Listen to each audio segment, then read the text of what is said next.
Pat Rosney and Julie McComb live here in Leyland in a 250-year-old house which used to be a post office. There are kennels to comfortably house around 25 greyhounds, and with those dogs, Pat has had success he never dreamed of when he first got involved in greyhounds. It was my uncle, Joe. He had a lot of dogs in Ireland and used to race at Shelburne and Harold's Cross mainly. And I used to go over for weekends to Dublin, and we used to go busy weekend and, you know, going to whatever tracks we could go to. And then we started as teenagers, really, myself and my brother and my father, we used to go to Chester flapping track. Kind of all started from there. Had my first dog in 1980, turned out to be pretty good. Did you train or own that one? Trained him, yeah. Just kept him at the back of the house, and although he probably spent more time in the house than in his kennel. What was the name of the dog? His pet name was Sam, and he used to be known, when he raced at Chester, he was called Heat Ace, and I named him after a Genesis song, and it was a lovely dog. We got another one then after that, and then it just progressed, you know.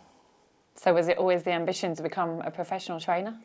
Not really. I went to my family are Irish, and I ended up I worked for Unilever when I left school, and I ended up going back to Ireland then to run the family pub for a few years, and while I was there, I met people like Seamus Graham and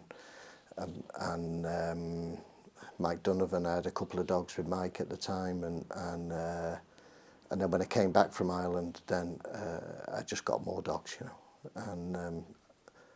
and that was probably 1992, and then I've had dogs ever since. Yeah. It wasn't long after that you met your partner Julie. Lucky for you meeting somebody in greyhound racing, because it's a tough old lifestyle if you don't, but how did you two meet? We met at Bellevue. Her mother and father trained there. Her mother still trains there, and we met at Bellevue and a good few years ago, and yeah. You probably, you know, you need to have somebody with the same interests as you, because it's so hectic. It's really hard for it to work. It is literally just yourself and your partner Julie working very hard. You don't have any staff looking after all the greyhounds. It's literally a way of life, isn't it? Yeah, without a doubt, yeah. We don't look on it as a job, really. You know, it's what we want to do, and we enjoy it. And I think both of us really feel the same way. Is when we can't do it ourselves, then we'll probably just pack up then, you know. But because we enjoy doing it so much. Although it's your name on the licence, neither of you could do this on your own. It is very much a 50-50 partnership here, isn't it? Without a doubt, you know,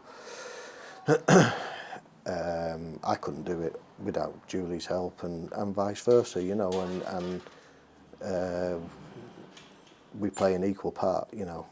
Just because it's my name on the licence, it doesn't mean anything. And things are going really well for you now. Do you feel proud of what you've achieved here?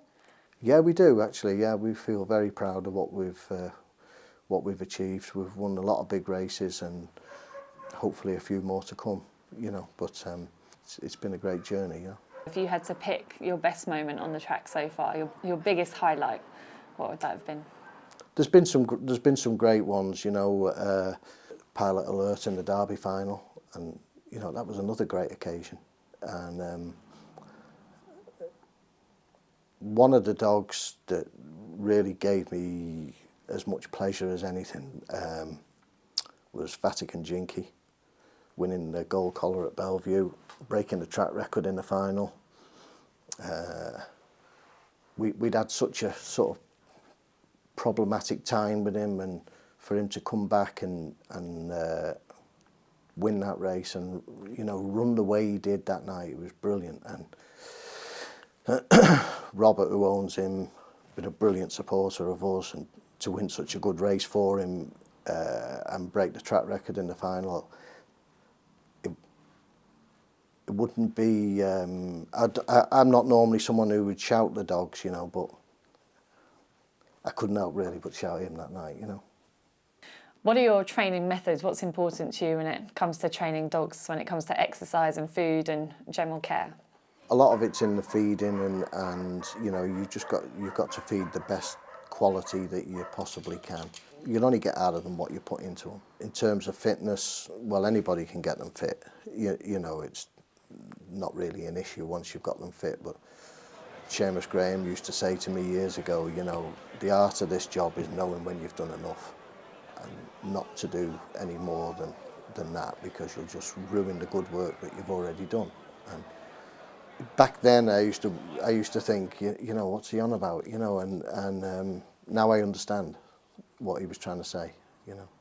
He was such a good friend of yours. You mentioned you met him when you were quite young. It was almost like a father figure to you, and certainly in a greyhound racing world, he was like your father figure, wasn't he? Are you missing him? Absolutely, yeah. You know, we talk regular, you know, and brilliant trainer. No better when he had the dog. All he had to have was the right dog, and he was as good as anybody. Would he be the person you learnt the most from? Without a doubt, yeah. And he'd never put you wrong, you know. He'd whether it was about dogs or anything else, he would, whatever advice he'd give you, it would be good advice. So going forward, what's the big ambition? You've got a beautiful house here. What trophy would you like to see here on your dining table? Well, I think that goes without saying, doesn't it? You know, yeah, of course, no different to anybody else. We'd love to win the derby, you know.